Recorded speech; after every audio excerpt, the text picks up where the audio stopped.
I've spent more than 3 decades trying to bury what happened deep in the Great Smoky Mountains. Back then, I was just a quiet woman with a second-hand camera and a tendency to wander trails that most people never bothered to find. I never expected to witness a woman meeting Bigfoot face to face, let alone capture the moment in a photograph. But the real story began the second they noticed me watching. What happened next was so sudden, so impossible, that I have spent years trying to convince myself it could not have been real. Now, for the first time, I am ready to tell everything. My name is Elena Vasquez, and what I'm about to tell you will change everything you think you know about what exists in the remote forests of the Appalachian wilderness. In April of 1993, I was 28 years old and working as an electrical technician for a power company based in Knoxville, Tennessee. But my true passion had always been exploring the isolated trails of the Great Smoky Mountains and the surrounding wilderness areas. On weekends, I traded my work uniform for hiking boots and headed off to places where few people ever ventured. That spring, I had saved up 2 weeks of vacation and planned a solo expedition through the most remote sections of the Smokies. I had an ambitious itinerary: follow some old logging trails that had been abandoned in the 60s, explore areas that did not appear on conventional tourist maps. My 1988 Chevy S10 pickup was loaded with supplies for 10 days. Tent, sleeping bag, Coleman stove, dehydrated food, water purifier, and my photography gear. Photography was my other great love. Ever since I was a teenager, I documented my hikes with a Canon AE-1, a sturdy and reliable camera I had bought used in 1986. I always carried several rolls of Kodak Gold 200 film and Tri-X 400 for black and white shots. I also had a Canon 300mm telephoto lens that had cost me 3 months' salary, but it was worth every penny whenever I managed to capture a black bear or a wild turkey from a safe distance. It was a Tuesday, April 13th, when I left Knoxville at 5 in the morning. Interstate 40 was relatively empty at that hour, and soon I took the exit toward the mountain roads heading south. I stopped in Bryson City to have breakfast at the Smoky Mountain Diner, a classic establishment where the biscuits and gravy were legendary. The waiter, a man in his 60s named Harold, filled my Stanley thermos with fresh coffee when I mentioned I would be spending days out in the forest. "Are you going alone?" he asked, frowning with a kind of paternal concern. "A park ranger was here last week, saying they found some strange footprints near Deep Creek." "Probably just bears coming out of hibernation," I replied, used to the local stories. The region was famous for its Sasquatch sightings, but I had always been skeptical. In 7 years exploring those mountains, I had never seen anything that could not be explained by the known wildlife. After breakfast, I drove another 45 minutes along increasingly narrow roads until I reached the trailhead I had chosen, the Hazel Creek Trail. It was a lesser-known path that followed a crystal-clear stream up the mountain. My plan was to follow it for 2 days, until reaching an area of old-growth forest, where, according to old topographic maps I had studied at the public library, there was a wide clearing that would be perfect for camping. At 9:30 in the morning, I locked my pickup, double-checked my 65-liter Kelty backpack, and started hiking. The temperature was around 55 degrees Fahrenheit, perfect for trekking with a heavy pack. The air was cool and damp, filled with a scent of hemlocks and giant tulip poplars. The sound of Hazel Creek to my right was like a constant relaxing soundtrack. The first few hours were peaceful. I walked at a steady pace, stopping occasionally to photograph interesting mushrooms growing on fallen logs or sunbeams piercing through the forest canopy. The trail was well maintained for the first 5 kilometers, probably because it was accessible enough for casual hikers looking for a simple day experience. Around noon, I stopped for lunch near a wooden footbridge that crossed a smaller tributary of the creek. I sat on a flat rock, pulled out my peanut butter and jelly sandwich, a classic that does not spoil easily, and checked my topographic map. I was making good time. If I kept that pace, I would reach my planned camping area before nightfall.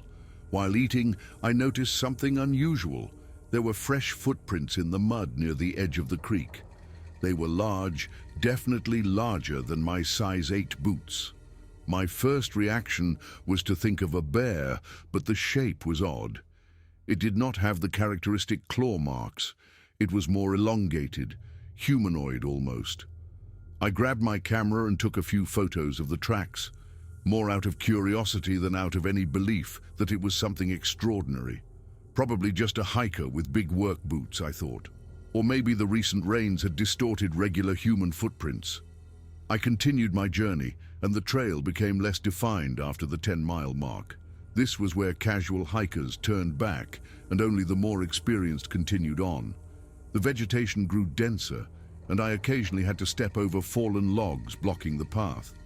It was exactly the kind of wild environment I loved. By 4 in the afternoon, I started looking for a place to camp.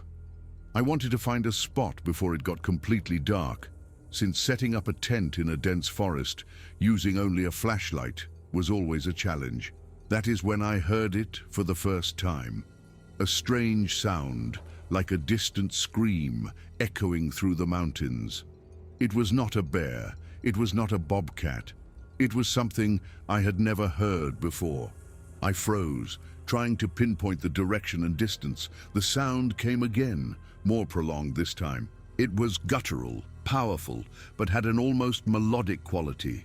The hairs on the back of my neck stood up. In all my years in the mountains, I had heard many wild animal calls, but this was completely new. The sun was low on the horizon, casting long shadows across the massive trunks of the old hemlock trees. I decided to pick up the pace and find a campsite quickly. 15 minutes later, I found a small clearing about 100 yards off the trail with relatively flat ground and a partial view of the valley below. I set up my north-face tent quickly, using the last light of the day. There was something comforting about the routine, laying out the tarp, fitting the poles together, tightening the guidelines. I organized my gear inside the tent, hung my food bag on a distant tree, standard protocol to avoid bears, and cooked a simple dinner on my stove, instant ramen and a can of Campbell's soup. As darkness fell, I turned on my Coleman lantern and sat on a nearby log, listening to the forest sounds. Owls hooted in the distance. Occasionally, I heard branches snapping, probably deer or wild boar moving through the dark, but I did not hear that strange scream again. By 9:30, I was inside my sleeping bag, reading an old, worn-out copy of A Walk in the Woods by Bill Bryson, which had come out a few years before. But my mind kept drifting back to those odd footprints and that unexplainable sound. Logic told me there had to be a rational explanation. The forest was full of noises that could seem strange if you were not familiar with them. Eventually, the day's exhaustion caught up with me, and I fell asleep to the soft sound of light rain beginning to fall on the tent's rainfly. I woke up suddenly. My Timex watch read 3:52 in the morning. There was a sound outside. It was not the rain. It had stopped. It was something moving, something big, snapping branches and crunching through dry leaves. My heart began pounding. Bear, I thought immediately. It had to be a bear. I stayed perfectly still inside my sleeping bag, breathing shallowly. The protocol for bear encounters was clear. Make yourself look big, make noise, do not run. But inside a tent at night, the best strategy was usually to stay quiet and hope the animal moved on. The sound continued for several minutes. Whatever it was circling my campsite, but not getting too close. Then I heard something that made my blood run cold, a heavy, deep breathing very close to the tent. It was not the snuffling of a bear. It was different, more controlled, more deliberate. I remained frozen for another 20 minutes until the sounds finally moved away. It took another hour for my heart to slow enough for me to fall back asleep. When the morning sun finally lit the forest, I cautiously stepped out of the tent. The first thing I noticed were the footprints. They were everywhere around my campsite in the damp, soft ground. They were enormous. I would estimate at least 17 inches long and 7 inches wide, and they were unmistakably shaped like a human foot, only on an impossible scale. My scientific mind tried to come up with explanations. Someone wearing special boots. But who would be wandering the forest at 4 in the morning doing that? And the steps were deep, indicating something extremely heavy. On top of that, there was clear toe spacing visible in some of the impressions. I grabbed my camera and photographed the footprints extensively from several angles, placing my boot beside them for scale. I used an entire 36 exposure roll of film just on the tracks. If nothing else, it would be an interesting curiosity to show my friends when I got back to Knoxville. But I was uneasy. Part of me wanted to pack everything up and head back to civilization. The other part, the curious part that drove me to explore isolated trails in the first place, wanted to investigate. Whatever had visited my campsite had headed north, farther up the mountain in the opposite direction of the main trail. After a breakfast of granola bars and instant coffee, I made a decision. I would spend one more day exploring the area. If something else strange happened, I would head back. But large tracks were not a direct threat. Wild animals were naturally curious. It was likely that whatever it was would not return. I stored my main photography gear in the tent, but kept a compact Olympus stylus camera that I always carried in my chest pocket for quick shots. I also brought binoculars, a compass, my Swiss Army knife, and extra matches. I decided to take a scouting hike within a few miles, mapping out the area and seeing what I might find. I roughly followed the direction of the tracks, using my compass to maintain a north-northeast heading. The forest here was primordial, hemlocks and tulip poplars, hundreds of years old, with trunks so wide that 3 people holding hands could not wrap around them. There was something cathedral-like about these places, a reverent quiet broken only by the occasional raven call and the whisper of wind through the treetops. After about an hour of hiking, I reached a ridge that offered a partial view of the valley below. That is, when I saw across a steep ravine a figure. It was human. That much was clear. A woman, from what I could tell, wearing what looked like dark clothing. She was standing in a relatively open area, surrounded by a few large boulders and fallen logs. Instinctively, I ducked behind a rocky outcrop and lifted my binoculars. Through the lenses, I could see the woman more clearly. She looked to be in her 50s, with graying hair pulled back in a practical braid and a brown field jacket. She had a backpack at her feet and was waiting. Yes, she definitely looked like she was waiting for something or someone. My curiosity flared. I was so far from civilization that finding another person out here was unexpected. But what really captured my attention was her behavior. She kept glancing around nervously, checking a watch on her wrist, then looking toward the dense forest to the north. I decided to observe. It was not as if I was invading anyone's privacy. We were on public land, and I had as much right to be there as she did. Besides, there was something about the entire situation that felt strange. Who schedules a meeting in the middle of nowhere? I stayed there for about 15 minutes, and then I heard it again. That sound, the guttural scream I had heard the day before, but this time it was much closer, coming from the same direction the woman was facing. The woman straightened immediately, and even from a distance, I could see that she was tense, expectant. And then stepping out from the dense tree line came something that made my world stop. It was tall, incredibly tall. I would estimate around 7.5 feet, maybe even more. It was covered in dark brown hair that glimmered slightly under the filtered forest light. It walked upright, like a human, but there was something primal in its movements, powerful, but strangely graceful. Its arms were long, hanging nearly to its knees, and even from a distance, through the binoculars, I could see the face. It was simian, but not quite like any primate I knew. The brow was pronounced, the nose flat, and there was an expression in those eyes. Intelligence. My hand trembled so much I almost dropped the binoculars. Sasquatch, Bigfoot. The creature that was supposed to be nothing more than legend, folklore, was there less than 200 yards away, walking toward the woman with the graying braid. And the woman was not running. She did not look surprised. She was waving as if greeting an old friend. My hands were shaking so badly that I had to lower the binoculars and take several deep breaths. This was not possible. What I was seeing could not be real.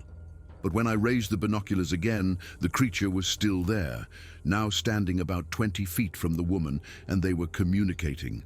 I could not hear what was being said from my position across the ravine, but I could see the woman's lips moving. She was talking to it. And the creature, I struggled to even process what to call it, was responding with gestures, moving its massive hands in what seemed like deliberate patterns. At one point, it tilted its head, and I swear I saw what looked like a nod of understanding. My photographer's instinct suddenly kicked in through the shock. Evidence. I needed evidence.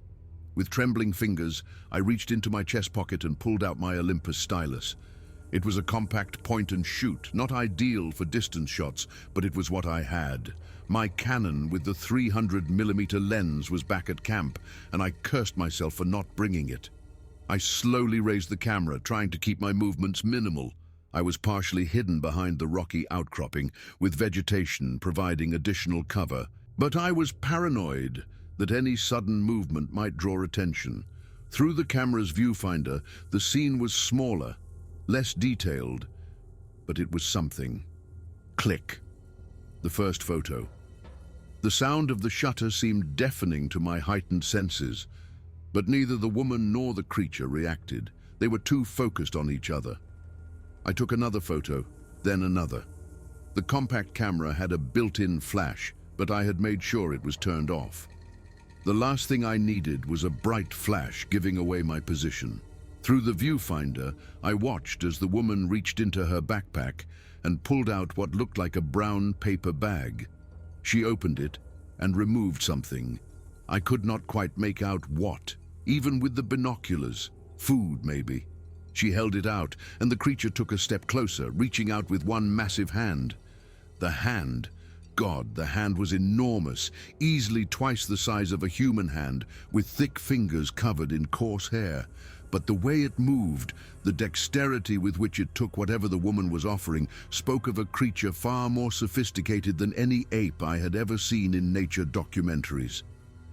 The creature brought the item to its mouth, definitely food, and seemed to chew thoughtfully. The woman was talking again, more animated now, gesturing toward the valley below, and then back toward the dense forest. The creature responded with a series of low vocalizations that carried across the ravine as deep, rumbling sounds. Not words, certainly, but there was a cadence to them, a pattern that suggested communication far more complex than simple animal calls. What happened next still gives me chills when I remember it. The creature suddenly stiffened. Its head snapped to the right. It was looking almost directly at where I was hiding. The woman noticed the change in behavior immediately and turned to look as well. For one terrifying moment, I was sure I had been spotted. But then, the creature made a quick gesture, a dismissive wave almost, and returned its attention to the woman. Still, something had changed. The interaction became more hurried. The woman was talking faster, pulling out a notebook and showing the creature something on the pages. The creature studied it for a moment, made a few gestures, then turned and began walking back toward the tree line. The woman watched it go, then began packing up her things quickly. I stayed frozen in my hiding spot for another 10 minutes after both had left. My legs were cramping, my heart was still racing, and my mind was absolutely reeling. I had just witnessed something impossible, something that defied every scientific understanding of what existed in these mountains. When I finally moved, I nearly stumbled. My legs were stiff, and I was not paying attention to the terrain. At one point, I nearly twisted my ankle on an exposed root, which snapped me back to attention. Getting injured out here alone would be catastrophic. The hike back took about 45 minutes. When I reached my campsite, everything was as I had left it, though I found myself checking the perimeter nervously for fresh tracks. There were none. I sat down on the log near my tent and tried to calm my racing thoughts. The logical part of my brain kept trying to find alternative explanations. Could someone have built an elaborate costume? I had seen the Patterson-Gimlin film from 1967. The famous footage that Bigfoot enthusiasts claimed was real. Skeptics said it was just a person in a suit. Could this have been something similar, an elaborate hoax that I had stumbled upon? But the movement, the way it carried itself, the sheer size and proportions, creating a costume that convincing would be nearly impossible. And why? Why would someone go to such elaborate lengths out here? Miles from any witnesses meeting in secret. Hoaxers wanted attention, not privacy. No, what I had seen was real. I was certain of it, as certain as I had ever been about anything. I pulled out my notebook, a weatherproof field journal I always carried, and began writing down everything I could remember. The time, the location. I marked coordinates based on my topo map and compass readings, detailed descriptions of both the woman and the creature, the nature of their interaction, everything. If I was going to have photographic evidence, I needed detailed written documentation to go with it. The creature had been approximately 7.5 feet tall. I estimated maybe slightly more, covered in hair that was dark brown, longer around the shoulders and upper back. The face was dark-skinned beneath sparse facial hair with a pronounced brow ridge and a flat nose. The arms were disproportionately long compared to human proportions. The chest was massive, barrel-like. The legs were thick and powerful, though the feet, I had not gotten a clear view of the feet, unfortunately. The woman. Caucasian, approximately 50 to 60 years old, graying hair in a braid, maybe 5'6" in height, medium build, brown field jacket, dark pants, possibly jeans, hiking boots. She had been carrying a green external frame backpack, likely a Kelty or similar brand, popular in that era. She had seemed comfortable, familiar with the creature, showing no fear. I wrote for nearly an hour, filling pages with observations and questions. Then I turned to practical matters. If I was going to get better documentation, I needed a plan. The question was, should I try to find where that woman had come from? There had to be a vehicle somewhere, another trail access point. If she was meeting regularly with the creature, she had to have a reliable way to get to that location. Alternatively, I could stake out the meeting spot and wait to see if either returned. But how long would I wait? My supplies were planned for 10 days, and I was only on day 2.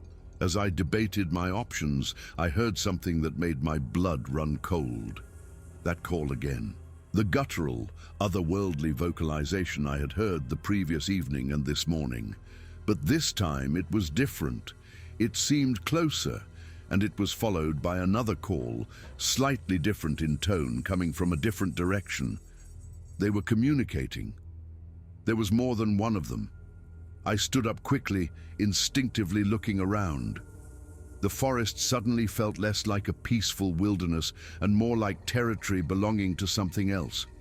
Something I did not understand and possibly had no right to be documenting, but I could not leave. Not yet. This was too important. I made a decision. Tomorrow, I would move my camp closer to the meeting site I had observed. I would bring my proper camera equipment and find a better vantage point. If that woman returned, if the creature returned, I would be ready. I would get clear, undeniable photographs that would prove to the world what I had seen. That night, as I heated up a packet of freeze-dried beef stroganoff on my Coleman stove, I could not stop my hands from shaking. I had come to the Great Smoky Mountains looking for solitude and beautiful landscapes to photograph. Instead, I had stumbled onto something that defied everything I thought I knew about the world. The sun was setting, painting the sky visible through the canopy in shades of orange and purple. Somewhere out there in the darkening forest, creatures that should not exist were going about their lives, and one human at least knew about them and was keeping their secret. Now I was part of that secret too. The question was, what would I do with it? I barely slept that night. Every sound outside my tent seemed amplified. The rustle of leaves, the crack of distant branches, the occasional call of a night bird. Around 2 in the morning, I heard the calls again, 2 distinct vocalizations back and forth, like a conversation carried on across miles of forest. They were not threatening, just there, a reminder that I was sharing this wilderness with something extraordinary. At first light, I was already breaking down camp. I had decided to move closer to the observation point from yesterday, but not so close that I would be easily discovered. I needed to find a spot with good visibility of that clearing where the woman and creature had met, but with enough cover to remain hidden. I repacked my gear carefully, making sure my Canon AE-1 and the 300mm telephoto lens were easily accessible in the top compartment of my pack. I had loaded a fresh roll of Kodak Tri-X 400 black and white film. It was faster than the color film, better for the low-light conditions under the forest canopy, and the grain might actually add credibility to whatever I captured. Too crisp, and people might think it was faked. The hike to relocate took about 2 hours. I was moving slower, more deliberately, constantly scanning for any signs of the creatures or the mysterious woman. At one point, I found what might have been a track in soft earth. A partial print that could have been from something with a very large foot, but it was not clear enough to be certain. I found my new camp location around 9 in the morning. It was a small, naturally concealed hollow, about 150 yards from the clearing where I had witnessed yesterday's encounter, on the same side of the ravine this time. A fallen hemlock had created a natural windbreak, and the surrounding undergrowth was thick enough to hide my tent from casual observation. Most importantly, there was a position about 30 yards from the camp where I could set up and have a clear line of sight to the meeting area. Setting up took another hour. I wanted everything organized. Tent positioned for quick access but hidden from view, food properly stored, and most critically, my observation post prepared. I found a spot between 2 large boulders covered with moss where I could sit comfortably for extended periods. The gaps between the rocks and surrounding ferns provided excellent concealment while still offering clear sightlines. I set up my camera on a small tripod I had brought, positioning it so I could quickly adjust for different angles. Next to it, I placed my binoculars and my notebook. I'd also brought a thermos of coffee and some granola bars. If I was going to stake out this location, I needed to be prepared for long waits. By 11 in the morning, I was in position, and then I waited. Stakeouts, I quickly learned, are brutally boring. In movies, something always happens quickly. In reality, you sit for hours with nothing but your thoughts and the ambient sounds of the forest. I watched squirrels chase each other around tree trunks. I observed a small herd of white-tailed deer pass through the valley below. A red-tailed hawk circled overhead, probably hunting for field mice, but no woman with a graying braid, no Sasquatch. I maintained my position until the light began to fade around 6 in the evening, then carefully made my way back to camp. My legs were stiff, my back ached, and I had nothing to show for it except some decent photos of deer. Day 3 followed the same pattern. Up at dawn, observation post by 7 in the morning, waiting until dusk. Nothing. I began to wonder if I had been wrong about this being a regular meeting spot. Maybe it had been a one-time thing, or maybe they met on a schedule I had not figured out yet. Weekly, monthly. That evening, as I sat by my tent eating a packet of Mountain House Chili Mac, I heard them again. The calls closer than before, and this time there was something different in the vocalizations, a quality that sounded almost curious, investigative. I had the unsettling feeling that they knew I was here. They were aware of the new human presence in their territory. I slept with my hunting knife within reach that night, though I knew it would be useless against a creature that size if one decided to be aggressive. But there was something oddly comforting about the weight of it in my hand. Day 4. I was beginning to run through my mental calculations about supplies. I had brought enough food for 10 days, but I had been eating more than planned, probably nervous energy burning extra calories. I could stretch it to 12 days if needed, maybe 13 if I was careful. I was in my observation position by 6:30 in the morning, earlier than the previous days. The morning was overcast with a light mist hanging in the valleys. Through my binoculars, the clearing was barely visible through the haze. I almost did not see her arrive. The woman with the graying braid appeared around 8 in the morning, emerging from the western trail I had seen her use before. She was carrying the same green backpack, wearing the same brown field jacket. But this time, I noticed something I had missed before. She was carrying something in her left hand. A walking stick, I thought at first. But as she got closer to the center of the clearing, I could see it was actually a long wooden staff, deliberately carved with what looked like markings or symbols. She set down her backpack and stood in the middle of the clearing, holding the staff vertically. Then she did something strange. She raised the staff and struck it against the ground 3 times, creating a hollow, thumping sound that carried across the distance. Then she waited. I had my camera ready, finger on the shutter release. Through the telephoto lens, I could see her face clearly now. Weathered, tanned, with deep lines around her eyes and mouth, this was a woman who spent a lot of time outdoors. Her hair was grayer than I had initially thought, almost completely silver with just traces of its original brown. 5 minutes passed, then 10. The woman remained standing patient, occasionally glancing around but not appearing nervous. This was routine for her. And then I heard it, that vocalization, the deep rumbling call. But this time it came from very close to my position. I froze. Slowly, barely daring to breathe, I turned my head to the left. And there, maybe 40 feet away, partially obscured by undergrowth, was another one. This one was slightly smaller than the creature I had seen 2 days ago, maybe 7 feet tall instead of 7.5. The hair was darker, more black than brown, and it was looking directly toward the clearing, seemingly unaware of my presence just yards away. My heart was hammering so hard I was sure it could hear it. I was closer to a Sasquatch than probably any modern human had ever been, at least any who lived to document it.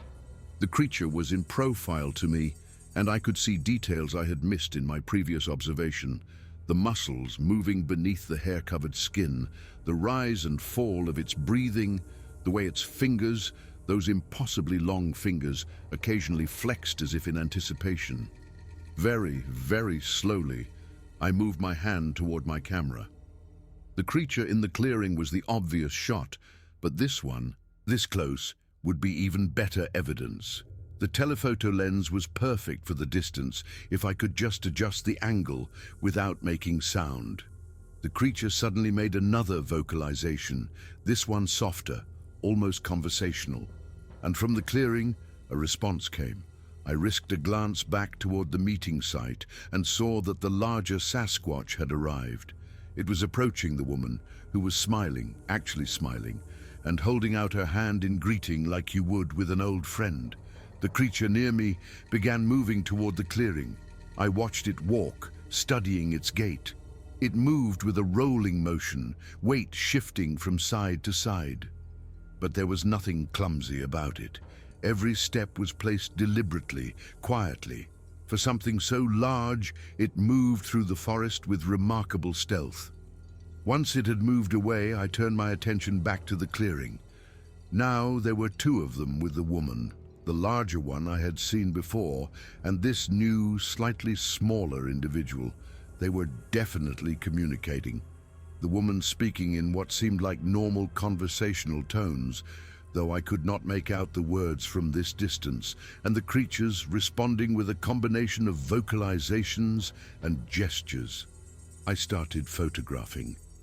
Click, advance, click, advance.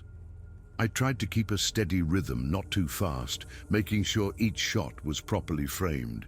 Through the viewfinder, I watched the woman reach into her backpack and pull out items. More food. It looked like apples, maybe. She was distributing them to the two creatures. Then she pulled out something else, a book, a regular book it looked like, with a dark cover. She opened it and appeared to be showing something to the larger creature, who leaned in to look. The smaller one moved closer as well, and all three of them were examining whatever was on those pages. This was beyond anything I had imagined. These were not just intelligent creatures. They were engaging with human artifacts, with written materials. What was in that book? Pictures, maps. I was too far away to tell, even with my telephoto lens. The interaction continued for about 20 minutes. At one point, the larger creature gestured toward the forest to the north, and the woman pulled out what looked like a topographical map. They appeared to be discussing something specific, tracing routes on the map. The woman was taking notes in a small notebook. A horrifying thought struck me. Was this woman helping them somehow, or were they helping her? What if this was not just a friendly relationship? What if there was something more going on, something I did not understand? I kept photographing, burning through the roll of film. I had brought 6 rolls total for this trip, and I was already on my 3rd. But this was worth it. Every frame was potentially historic. Then something changed. The smaller creature suddenly went rigid, its head snapping in a direction to the east. The larger one noticed immediately, and both creatures became utterly still. The woman stopped talking, looking between them with obvious concern. A sound reached my ears, distant but growing closer. An engine, a helicopter from the sound of it. The creatures reacted immediately. Without any apparent signal, they both turned and began moving swiftly toward the tree line. The woman was scrambling to gather her things, shoving the book and map back into her backpack. Within seconds, both creatures had vanished into the forest, and the woman was hurrying down the western trail. The helicopter sound grew louder. I could not see it yet through the forest canopy, but it was definitely approaching. Was it searching for something, looking for the creatures? How would anyone even know to look here? Or were they looking for me? No, that was paranoid thinking. It was probably just a routine Forest Service patrol, or maybe a Firewatch helicopter. Still, I felt exposed. If they had infrared or heat-sensing equipment, would they detect my camp? I decided to stay in my observation position, hidden among the rocks, until the helicopter passed. For about 15 minutes, I could hear it circling the general area, though I never got a clear view through the thick canopy.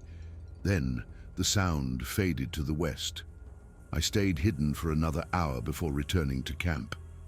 The experience had shaken me, not just the creatures themselves, but the complexity of what I was witnessing. This woman had been meeting with them regularly. The carved staff, the book, the maps. This was not a random encounter. This was a relationship, possibly a long-standing one. And someone else, whoever was in that helicopter, might be aware that something was happening in this area. I spent the rest of the day at camp, processing. I did not go back to the observation point. Instead, I sat with my journal and my thoughts, writing down everything and trying to make sense of it all. By evening, I had made a new plan. Tomorrow, I would not just observe, I would try to follow the woman when she left, find out where she came from, who she was. The creatures were important, but understanding the human side of this mystery felt equally crucial. I woke before dawn on day 5, my body conditioned now to the rhythms of the forest. Today was different, though. Today, I was not just observing, I was actively investigating. The decision to follow the woman with the graying braid sat heavy in my mind, but I had committed to it.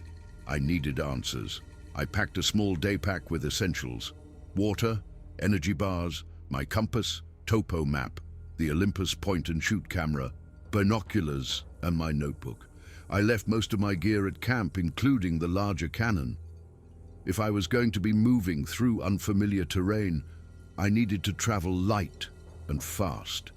By 6 in the morning, I was positioned in a different spot, closer to the Western Trail, where I had seen the woman arrive and depart. I had studied my topographical map the night before, tracing where that trail likely led. It seemed to curve around the ridge and eventually connect with an old logging road that was marked on my map as unmaintained. That road would lead eventually to Forest Service Road 288, which was accessible by vehicle. The waiting was harder today. I was keyed up, nervous about what I was about to do. Following someone without their knowledge felt wrong, invasive. But I kept reminding myself that this was bigger than social niceties. This was about understanding something that could change everything. The woman arrived around 8:15 in the morning. I watched through binoculars as she went through the same ritual, the staff, the 3 taps, the waiting. But today, nothing happened. She waited for nearly an hour, occasionally calling out softly, words I could not distinguish. But no Sasquatch appeared. The helicopter yesterday must have spooked them, I thought. They were probably miles away by now, moving through parts of the forest where humans never ventured. The woman seemed disappointed, but not particularly surprised. Around 9:30, she shouldered her pack and began hiking back down the Western Trail. I waited until she'd been out of sight for 2 minutes, then began following. Tracking someone through a forest is harder than it sounds. I had to stay far enough back that she would not hear me, but close enough that I did not lose her. The trail was faint in places, and I had to move carefully to avoid snapping branches or disturbing rocks that might make noise. For the first hour, it was straightforward. The trail wound through old-growth forest, descending gradually. I could occasionally glimpse the woman ahead when the trail straightened or when we crossed more open areas. She moved with the confidence of someone who had walked this route many times. Then the trail forked. I had been looking down, watching my footing, and when I looked up, she was gone. I froze, listening. Which way had she gone? The left fork seemed more traveled, but the right fork headed in the direction of the logging road I had identified on my map. I waited, straining to hear any sound of movement. Nothing. I had lost her. Cursing silently, I examined the ground. The forest floor here was mostly pine needles and decomposed organic matter, not ideal for tracks. But then I spotted something, a fresh scuff mark on an exposed root on the right fork. She had gone right. I continued, moving even more carefully now. The trail here was barely visible, just a slight depression in the vegetation that suggested occasional use. This was not a maintained trail. This was something else, a game trail that had been adapted for human use or a deliberately obscure route. After another 45 minutes, I heard something that made me stop immediately. Voices, the woman's voice and another voice, female, younger, with an accent I could not quite place. They were close, maybe 50 yards ahead. I crept forward slowly, staying low, until I could see through the vegetation. There was a small clearing ahead, and in it, a camp. Not a temporary backpacking camp like mine. This was more established. A large canvas wall tent, the kind used by hunting guides, was set up with a wooden platform underneath it. There was a stone fire ring with a grill, a food cache hanging from a sturdy branch, and what looked like various equipment under tarps. The woman I had been following was there talking with another woman who was probably in her late 30s, wearing a flannel shirt and jeans with dark, curly hair cropped short. They were examining something on a makeshift table. Maps, it looked like, spread out and held down with rocks. I carefully positioned myself behind a fallen log covered in moss and pulled out my binoculars. From here, I could observe without being seen as long as I stayed still and quiet. "Nothing today," the woman with the graying braid was saying. "I waited over an hour. The helicopter yesterday probably pushed them deeper into the high country," the younger woman replied, her accent clearer now. "Slightly southern, maybe Georgia or Alabama. Damn it. That is the third time this month. Forest Service is doing more overflights than usual. Could be fire surveillance. It has been dry, or it could be Harrison's people." The woman with the braid shook her head. "Harrison does not know about this area. We have been careful." "Harrison? Who was Harrison?" I listened intently, wishing I had some way to record this conversation. My hand moved to my notebook, and I carefully, silently began taking notes. "We need to move the meeting point again," the younger woman said. "Further north, higher up, somewhere the helicopters cannot easily access. They will not like that. They are comfortable with this area. It has taken 3 years to establish this level of trust. 3 years. This had been going on for 3 years. My mind reeled. How many meetings had there been? How much contact? The woman with the braid looked troubled. "There is something else. I think someone might be watching." My blood went cold. "What do you mean, the family group? The patriarch mentioned it last week. He said they had sensed another human in the territory. Someone who was not part of the usual patrol patterns. He described it as curious energy, not threatening but present. Could be a backpacker. We are in that sector. You know how remote it is. We have not seen anyone but authorized personnel in years." The younger woman frowned. "We might need to suspend contact for a while. If there is a witness, if someone has documented anything, I know. But we are so close, Sarah. The migration pattern data alone is invaluable, and they are finally starting to share information about the northern groups. Sarah, at least I had one name now." The younger woman walked over to the fire ring and poured herself coffee from a battered enamel pot. "The Foundation is not going to like a suspension. They are expecting the spring territory report by April." Foundation. This was bigger than just 2 women meeting Sasquatch. There was an organization involved. "The Foundation can wait," the woman with the braid replied firmly. "Our primary directive is protection. If exposure happens because we push too hard, everything we have worked for is lost. Everything they have trusted us with is compromised." They continued talking, but the discussion turned to logistics, supply runs, equipment maintenance, something about a radio schedule. I stayed hidden, processing what I had heard. These women were not just enthusiasts or random people who had stumbled onto something. This was organized, long-term and funded by some kind of foundation. They were collecting data, mapping migration patterns, and had established enough trust with the Sasquatch family that they referred to a patriarch. The patriarch had sensed me. Somehow these creatures knew I was there watching. The thought was simultaneously thrilling and terrifying. After about 20 minutes, the woman with the graying braid shouldered her pack again. "I am heading back to base camp. Need to check the camera traps on the eastern ridge and resupply. I will be back Friday." "Friday is good. I will try to make contact midweek if they come down from the high country." We still have the backup meeting point at Laurel Creek. They had multiple meeting points, camera traps, base camps. This operation was sophisticated. The woman with the braid left, heading further west on a trail I had not noticed before. Sarah went into the wall tent and emerged with a radio. Not a walkie-talkie, but a larger unit, possibly a CB or ham radio. She extended an antenna and began making a transmission, but she was using some kind of code. Grey Fox to Den, Grey Fox to Den. Status update, contact negative due to aerial activity, resuming schedule Friday. Sector 12 remains clear. A voice crackled back. Male, older, copy Grey Fox. Advise if relocation is required, Den out.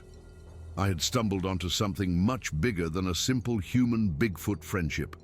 This was an organized research operation, possibly with multiple teams, coordinated schedules, and concern about exposure. They had code names, radio protocols, and talked about authorized personnel and protecting the creatures. The question was, what was I going to do with this information? I stayed hidden for another hour, watching Sarah move around the camp.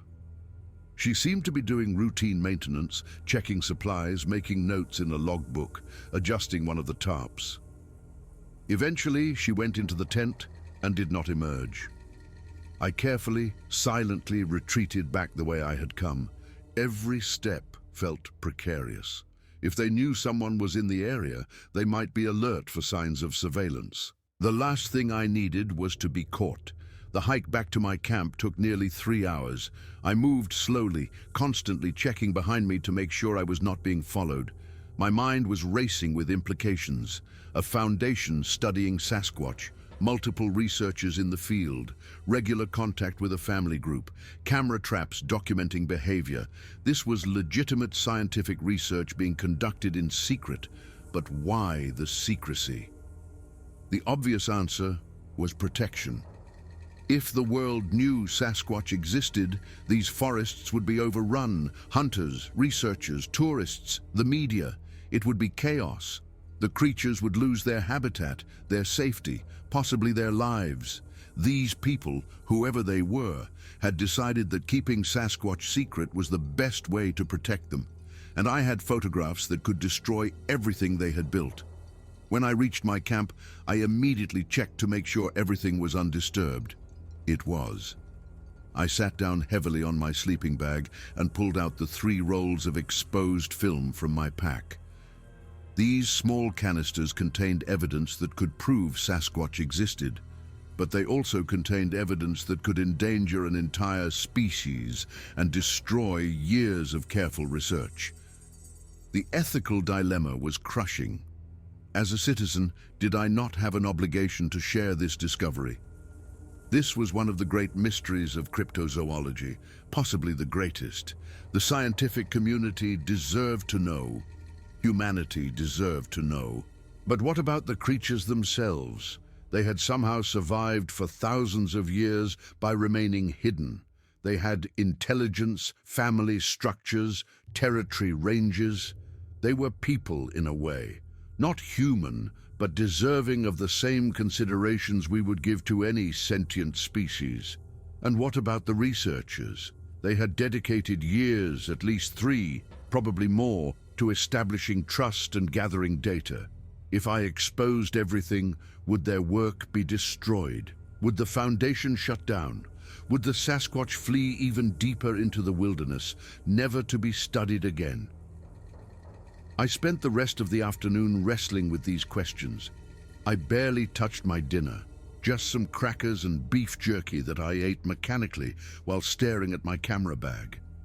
As dusk fell, I heard them again, the calls echoing through the valleys. But this time, they sounded different, mournful almost, like they were lamenting something lost. The patriarch knew I was here. He had told the researchers. The family group was probably relocating now, abandoning territory they had used for generations, all because one curious human had stumbled into their world with a camera. The weight of it was overwhelming. I had come to these woods looking for adventure and beautiful photographs. Instead, I had found something that would haunt me for the rest of my life. That night, I made a tentative decision. I would finish my planned trip. I had 5 more days of supplies. I would give myself that time to think, to observe, to understand as much as I could. Then I would decide what to do with the photographs and the knowledge I had gained. But as I lay in my sleeping bag, listening to those distant calls fading into the night, I knew that whatever I decided would change everything. There was no going back to the person I had been before I had seen a woman shake hands with a legend. The question was not whether I would tell the story. The question was how and at what cost. Days 6 and 7 passed in a blur of internal debate. I stayed at my camp, not venturing out for surveillance anymore. It felt wrong now, knowing that I was the intruder in a delicate situation that had taken years to build. Instead, I spent my time hiking familiar trails, photographing the mundane beauty of the forest. Ferns unfurling, morning dew on spiderwebs, the play of light through ancient hemlocks. But my mind was never far from those 3 rolls of film in my pack. On the evening of day 7, something happened that changed everything. I was sitting outside my tent, writing in my journal by the light of my Coleman lantern, when I heard a sound. Not the distant calls I had grown accustomed to, but something closer. Footsteps. Heavy, deliberate footsteps approaching my camp. My first instinct was fear. Pure, primal fear. But I forced myself to stay calm, to remain seated. Running would be pointless. If one of them wanted to approach me, the worst thing I could do was appear threatening. The footsteps stopped about 30 feet from my camp, just beyond the circle of lantern light. I could hear breathing, deep, measured breaths. Then a voice. Not human words, but a vocalization that was clearly meant to communicate. It was low, rumbling, with a questioning tone at the end. "Hello," I said, my voice barely above a whisper. "I will not hurt you. I mean no harm." Silence. Then another vocalization, different this time. Almost contemplative. Slowly, so slowly I barely dared to breathe, I reached down and turned off the lantern. My eyes took a moment to adjust to the darkness, illuminated only by a half moon filtering through the canopy. And then I saw it. The larger Sasquatch, the one I had first observed meeting with the woman, was standing at the edge of my camp. In the moonlight, its dark brown hair seemed almost silver. Its eyes, those dark, intelligent eyes, were fixed on me. We stayed like that for what felt like an eternity. Human and Sasquatch, just looking at each other. I could see the rise and fall of its massive chest, could see the way its hands hung at its sides. Relaxed, non-threatening. This was not an aggressive encounter. This was an assessment. "I saw you," I said quietly. "I saw you with the woman. I took pictures. Why was I confessing this? I do not know. It just felt necessary, to be honest. I do not know what to do with them." The creature tilted its head, and I would swear on everything I hold sacred that it understood me. Maybe not the words themselves, but the tone, the conflict in my voice. It took a step closer, then another. My heart was pounding so hard I could hear it in my ears, but I did not move. It stopped about 15 feet away, close enough that I could smell it. An earthy, musky scent. Not unpleasant, like wet soil and hemlock bark. Then it did something extraordinary. It reached behind its back and pulled something out from what I can only describe as a natural carrying position, wedged in its lower back hair. It was a branch, but not just any branch. It had been deliberately stripped of smaller twigs and bark in places, creating a pattern. The creature held it out toward me. I stood up slowly and took a step forward. The creature did not retreat. I took another step and another until I was close enough to take the branch. Our fingers nearly touched as I grasped it. Mine small and pale, its enormous and covered in coarse hair. The moment I had the branch, the creature made a soft sound, not threatening, almost gentle. And then it turned and walked away. Within seconds, it had disappeared into the forest, moving with that same impossible silence I had observed before. I stood there holding the branch, shaking. In my hands was a gift, an acknowledgement, a message that said, "We know you are here. We see you too." I spent the rest of that night examining the branch by lantern light. The pattern stripped into it was not random. It formed a repeating sequence. 3 marks, then 2, then 3 again, continuing around the entire branch. Was it decorative, symbolic, a form of art? I had no way to know, but it was clearly intentional, clearly made with purpose and thought. This was not just an intelligent animal, this was a thinking, creating being. And I held in my pack photographs that could bring its entire world crashing down. By morning, I had made my decision.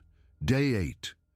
I broke camp for the last time. I packed everything carefully, making sure to leave no trace of my presence. The leave no trace principles I had always followed took on new meaning now. This forest was not just a wilderness. It was home to beings who deserved the same respect we would give to any indigenous people protecting their land. But before I left, I did one more thing.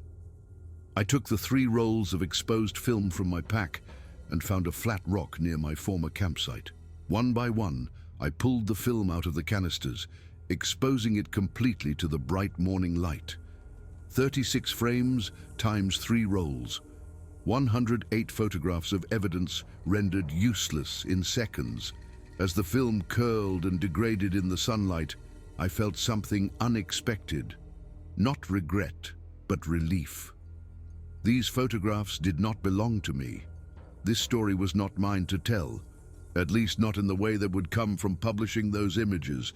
I kept only the branch. The hike back to my truck took most of the day. When I reached the trailhead and saw my Chevy S10 covered in a week's worth of dust and pine needles, it felt like returning from another world. In a way, I was. The drive back to Knoxville was long and contemplative. I stopped at the same Smoky Mountain diner in Bryson City, where Harold the waiter remembered me. "How was your trip, dear?" he asked, refilling my coffee. "Did you get some good pictures?" "Not the ones I expected," I replied honestly, "but it was enlightening." He smiled knowingly. The forest has a way of showing us what we need to see, not always what we want to see. Back in my apartment in Knoxville, I developed the few rolls of film I had shot before the fateful encounter. Landscapes, deer, the mundane beauty I had captured in my final days. I had one photo from my Olympus point and shoot that showed the woman with the braid in the distance, too far away and too unclear to be useful as evidence. I kept it in my personal files, but never showed it to anyone. The branch went on a shelf in my living room. When people asked about it, I said I had found it in the Smoky Mountains, which was true. I did not mention who had given it to me. In the weeks that followed, I did something I had never done before. I went to the Knoxville Public Library and started researching the Patterson-Gimlin film and other Sasquatch encounters. I read books by researchers who had spent decades looking for evidence. And slowly, between the lines of their accounts, I began to recognize patterns. There were others who knew, not many, but some. People who had had encounters but chose silence. Researchers who had found evidence but never published. A quiet network of protectors who had decided that some mysteries were better left unsolved, some beings better left undiscovered. I never tried to find the foundation. I never went back to that specific area of the Great Smoky Mountains. But I continued hiking and photographing the wilderness, and I always carried a sense of knowing that in the deep places, in the old growth forests where humans rarely ventured, there were others watching, living, surviving. Because people like that woman with the graying braid and her colleagues had chosen protection over recognition. About 6 months later, in October of 1993, I received a package at my apartment. There was no return address, just a postmark from Bryson City. Inside was a book. The Hidden Wilderness, Cryptozoology and Conservation Ethics by Dr. Robert Crawford. I had never heard of it. It looked like a small press academic publication, not widely distributed. Tucked inside the front cover was a note on plain white paper, handwritten. "Thank you for your discretion. The Patriarch remembers you. A friend." I read the book cover to cover in 2 days. It was ostensibly about the ethics of searching for unknown species, but reading between the lines, it was clear the author knew more than he was. He's saying there were references to responsible documentation, the observer's burden, and the protection paradox, how proving something exists could be the very thing that destroys it. In the acknowledgement section, he thanked the dedicated field researchers who have chosen guardianship over glory. I wondered if the woman with the braid and Sarah were among those unnamed researchers. Over the following years, I continued my hiking and photography, eventually turning it into a freelance career.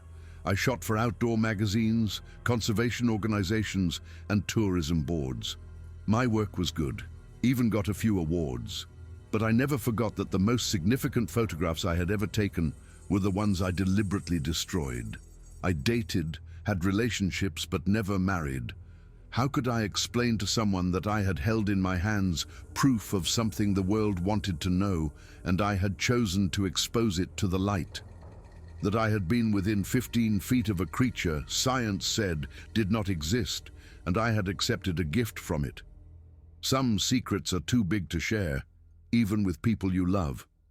In 1995, I did return to the Great Smoky Mountains, though not to the same area. I hiked different trails, photographed different mountains. One evening, camping near Cades Cove, I heard them again, those calls echoing across the valleys. I smiled, raised my coffee mug in a silent toast and whispered, "Stay hidden, my friends, stay safe." Years later, in 2003, when I turned 38, I had an encounter at a wilderness photography exhibition in Atlanta. An elderly man, probably in his 70s, stood looking at one of my prints, a misty morning shot of the Smoky Mountains. He turned to me and said, "You have spent time in the deep places." It was not a question. "Yes," I replied, "a long time ago." He studied my face for a moment, then nodded. Some of us know. We are quiet about it, but we know. There are more of us than you would think. People who have chosen to be witnesses rather than whistleblowers. Are you? I asked. Let us just say I have been doing field research for 40 years, and the most important data is the data I have never published. He extended his hand. Robert Crawford. My eyes widened. The author of the book. I send that book to anyone the field team identifies as a potential sympathizer. Most people who have genuine encounters either convince themselves they were mistaken or they cannot resist sharing the story. But a very few, understand the responsibility that comes with knowing. He smiled warmly. "You destroyed film, did you not?" I nodded. "That takes real character. Most people would have at least kept a print or two. But you understood that even one photograph, even kept privately, is a risk. Someone sees it after you die, and suddenly it is evidence." We talked for over an hour. He did not give me specific information. No locations, no names, no details about the foundation. But he confirmed that there was an organized effort to study and protect Sasquatch populations across the Appalachian region. It was funded by a coalition of conservation groups, private donors, and interestingly, certain branches of the Forest Service that officially denied Sasquatch existed while quietly protecting their habitat. "The public is not ready," he explained. "Maybe someday when humanity has matured enough to see other intelligent species as neighbors rather than resources or curiosities. But right now, proof would mean destruction." Before we parted, he said something I have never forgotten. "You were given a gift. Not the branch, though that was part of it. The real gift was the knowing. You have seen something most humans will never see. You have been acknowledged by them. That is not a burden, Elena. That is an honor." Now, in November of 2025, I am 60 years old. I have had a good life, rich with experiences, adventures, and beautiful places. The branch still sits on my shelf, weathered now but still showing those deliberate marks. Sometimes late at night I hold it and remember that encounter. I never took another photograph of them, never tried to document or prove what I knew. Instead, I have spent 3 decades using my photography to advocate for wilderness preservation, for keeping old-growth forests protected, for maintaining roadless areas where things we do not fully understand can continue to exist. I have met others over the years, others like me who have had encounters and chosen silence. We do not have meetings or formal groups, but we recognize each other. A certain look when Sasquatch comes up in conversation, a particular passion for protecting remote wilderness, a knowing smile when someone dismisses the possibility. The truth is out there in those deep forests, those remote mountains, those places humans rarely go. The truth is in the calls that echo through the valleys, in the massive tracks occasionally found by confused hikers, in the glimpses caught by people who are not quite sure what they saw, and the truth is protected by a quiet network of people who have decided that some things are more important than being right, than being famous, than being believed. I never regret destroying those photographs. They would have proven nothing in the end. Experts would have claimed doctoring, skeptics would have demanded more evidence, and believers would not have needed them anyway. But destroying them meant that a family of intelligent beings could continue to live undisturbed, could continue to trust the few humans who had earned that trust. Sometimes I wonder if the patriarch is still alive. He would be ancient now by human standards, though who knows what the lifespan of a Sasquatch might be. I wonder if he still tells his family about the human who watched and then walked away. If my encounter has become part of their oral history, the way it has become part of mine. The world has changed so much since 1993. We have the internet now. Digital cameras, drones, satellites that can spot a license plate from space. It is harder for them to stay hidden, I am sure, but somehow they manage, because there are still places too remote, too rugged, too wild for our technology to fully penetrate. And because there are people, researchers, forest rangers, hikers like me, who have become guardians of their secret. This is my story. I have written it down finally after 32 years of carrying it alone. I do not expect you to believe it. I do not need you to believe it, but I hope it makes you think twice before demanding proof, before insisting that every mystery be solved, every unknown be documented. Some things deserve to remain in the shadows. Some beings deserve to live undisturbed, and some secrets are kept not out of fear or deception, but out of love and respect. The Great Smoky Mountains are still there, still wild, still protecting their inhabitants. If you go there, and I encourage you to, it is breathtakingly beautiful. Walk softly, respect the land, and if you are very lucky, if you venture far enough into the deep places, you might hear something you cannot explain. You might see something that should not exist, and if you do, I hope you will understand that the greatest gift is not the seeing, it is the keeping of that secret, the honoring of their trust, the recognition that we share this world with beings who have chosen to remain hidden, and our respect for that choice. The branch sits on my shelf still, a reminder of the night a legend reached out to a frightened human and said without words, "We see you too." And that was enough. That was everything. I think about that moment often, especially now that I am older, and time seems to move differently than it once did. There are nights when I cannot sleep, when the sounds of the city outside my window seem too loud and too artificial, and I reach for that branch on my shelf. The marks are still there, worn smooth by the years and by my fingers tracing them countless times, but still visible. 3, then 2, then 3 again. A pattern that someone, something, carved with intention and purpose. I have spent decades wondering what it means. Is it a name, a greeting, a warning? Is it mathematical, artistic, spiritual? I have no way to know, and perhaps that uncertainty is part of the gift. Not everything needs to be explained. Not everything needs to be understood in the way we humans typically demand understanding. My career in wildlife photography took me to many places after that spring in 1993. I photographed wolves in Yellowstone, grizzlies in Alaska, manatees in Florida. I spent 3 months in Costa Rica documenting cloud forest species, and another 2 months in Tanzania following wildebeest migrations. I saw things that filled me with wonder and things that broke my heart. The natural world is beautiful and brutal in equal measure, but nothing ever compared to those 10 days in the Great Smoky Mountains. Nothing ever replicated that feeling of standing in the darkness while something ancient and impossible stood before me. holding out a gift. In my travels, I met other photographers, other naturalists, other people who spent their lives in wild places, and occasionally, very occasionally, I would recognize something in them.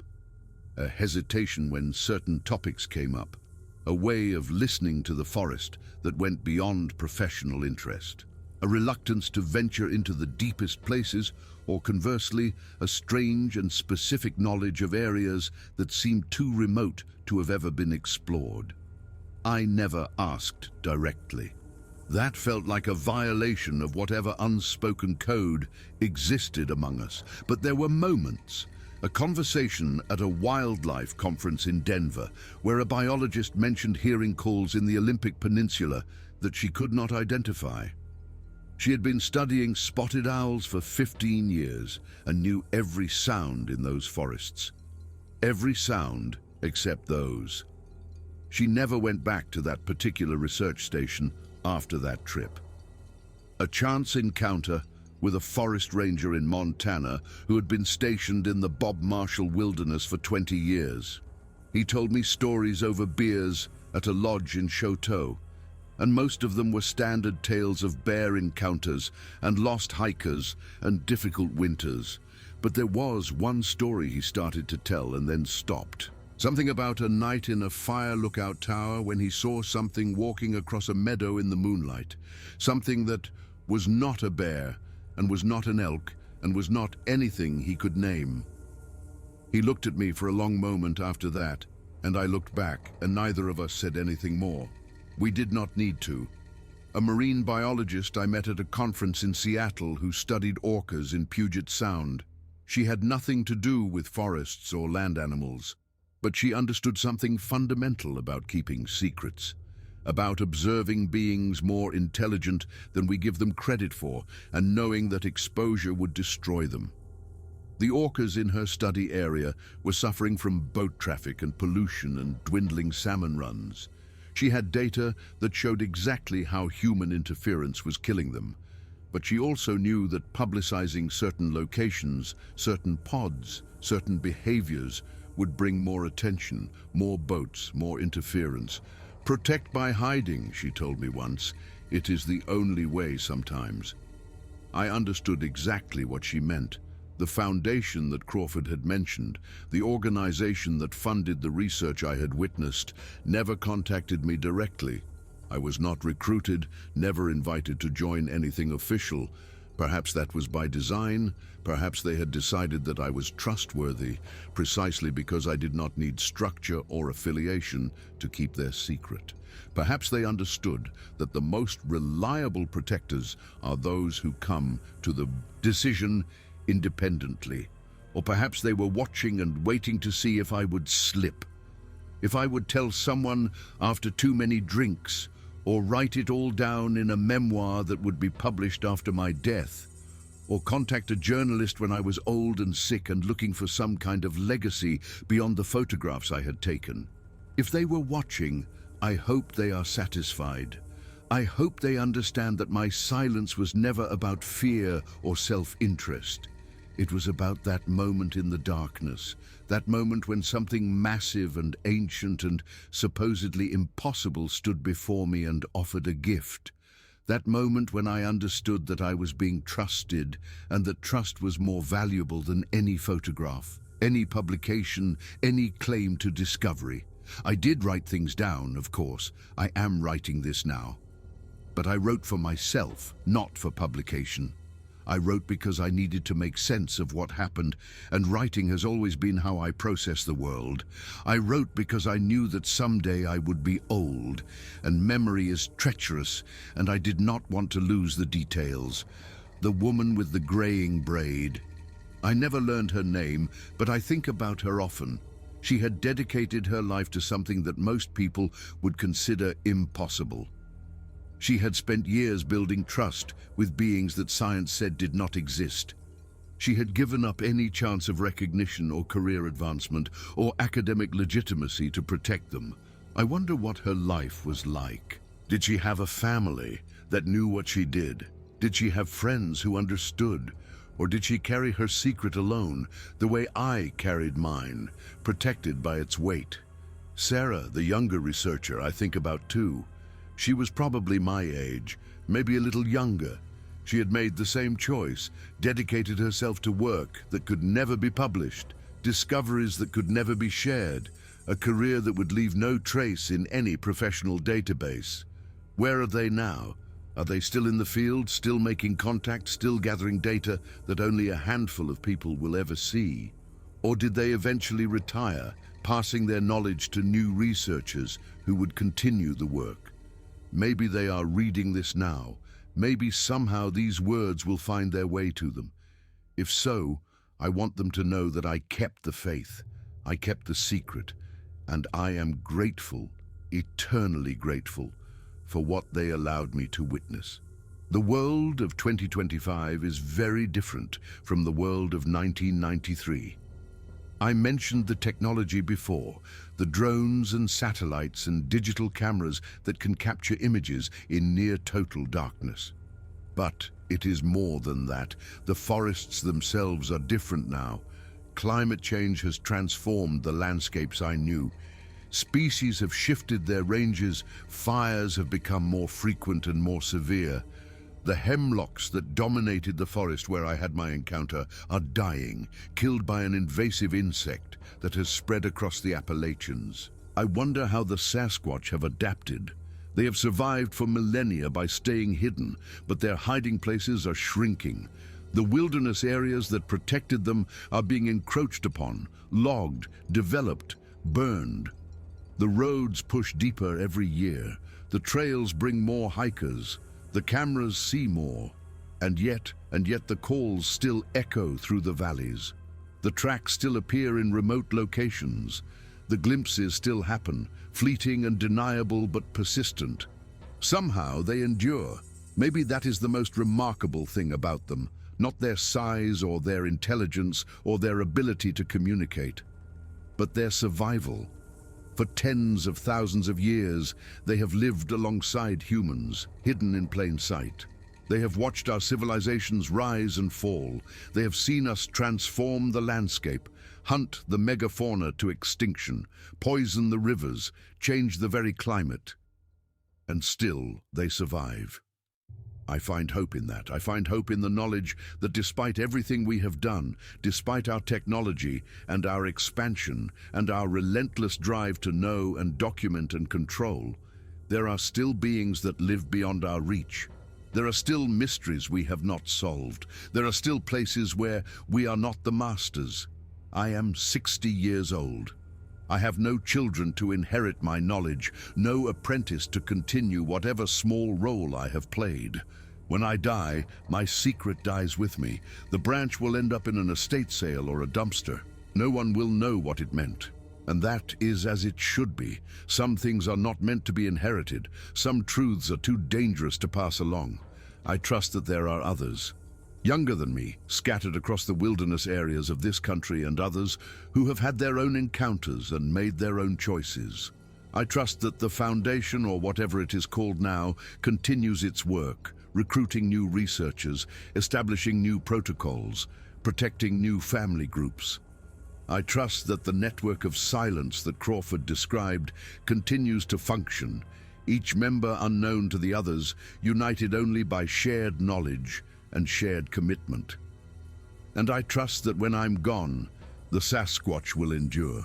They have survived ice ages and human expansions and every other catastrophe that history has thrown at them. They will survive this too. They will adapt and hide and wait. And someday, perhaps when humanity has finally matured enough to meet them as neighbors rather than threats, they will step out of the shadows. Or perhaps they never will. Perhaps secrecy is their natural state, and they will remain hidden until the sun burns out and there is no one left to hide from. That would be okay too. Existence does not require acknowledgement. Truth does not require proof. Life does not require witnesses. I took my last hike last spring. My knees are not what they used to be, and the mountains are steeper than I remember. But I wanted one more trip to the Smokies before my Body gave out entirely. I did not go to the same area as my original encounter. I am not sure I could find it now anyway. The landscape has changed too much, and my memory is not what it was. But I went deep as my legs would carry me. I camped alone for 3 nights in a place where I saw no other humans, heard no engines, found no trail markers. Just me and the forest, and the ghosts of memory. On the second night, I heard something. Not the calls, nothing that definitive. Just a sound in the distance that might have been an owl, or might have been something else. I sat by my tent for hours, listening, hoping. Nothing more came. Perhaps they knew I was there and chose not to approach. Perhaps the family groups have long since relocated to areas I do not know. Perhaps they have simply learned that humans cannot be trusted anymore, even the ones who once proved themselves. Or perhaps I was alone in the woods, an old woman with creaking joints and fading eyesight, imagining significance in the random sounds of the forest. Perhaps the whole thing was always imagination, a story I told myself, because I needed to believe the world was stranger and more wonderful than it appeared. But I do not believe that. I held the branch. I felt its weight and traced its marks. I looked into eyes that should not exist and saw something looking back. That was real. That will always be real. I came down from the mountain on the 3rd day, slowly and carefully, making sure not to fall. The ranger at the trailhead asked if I had seen anything interesting, and I said just the usual. Deer, turkeys, a black bear at a distance. He nodded and waved me through. The drive home took 6 hours. I stopped at the Smoky Mountain Diner in Bryson City, though it is under different management now, and the biscuits are not as good as they used to be. Harold died years ago. I learned from a waitress who remembered him. Heart attack in 2008, but there is a photo of him on the wall behind the counter, smiling in an apron, and I raised my coffee to it in silent tribute. He knew something. I am certain of it now. That knowing smile he gave me when I came back from my trip, that comment about the forest showing us what we need to see. He had been in Bryson City for 50 years. He had served coffee to hunters and hikers and forest rangers his whole life. He must have heard the stories, maybe even had an encounter of his own. I wish I had asked him. I wish I had trusted him enough to share what I had seen. But I did not. And now it is too late. Another keeper of secrets gone, another link in the chain broken. I am writing this in November as the leaves fall and the nights grow cold. Through my window, I can see the distant mountains, blue and hazy on the horizon. Somewhere up there, in the deep places, they're preparing for winter, gathering food, finding shelter, telling stories to their young in a language no human has ever understood. I hope they are well. I hope they are safe. I hope they remember me. The woman who watched and then walked away, who was given a gift and never betrayed the trust. This is my story. It is incomplete and imperfect, full of gaps and uncertainties. There is so much I do not know and will never know. But it is the truth, as best as I can tell it. I have carried it alone for 32 years. Now I am setting it down, not for publication, not for proof, not for glory, just for the record. Just so that somewhere, somehow, there is a testament to what I witnessed. If you are reading this, whoever you are, I ask only one thing. If you ever have your own encounter, if you ever see something impossible in the deep wilderness, think carefully about what you do with that knowledge. Think about the creatures themselves, their right to exist undisturbed. Think about the people who have dedicated their lives to protecting them. Think about the consequences of exposure, the circuses and the cameras and the hunters that would descend. And then make your choice. I cannot tell you what is right. I can only tell you what I chose and why and how I have lived with that choice ever since. The branch is on my shelf. The marks are still there. 3, then 2, then 3 again. And somewhere in the mountains, the calls echo through the valleys. That is everything I have to say.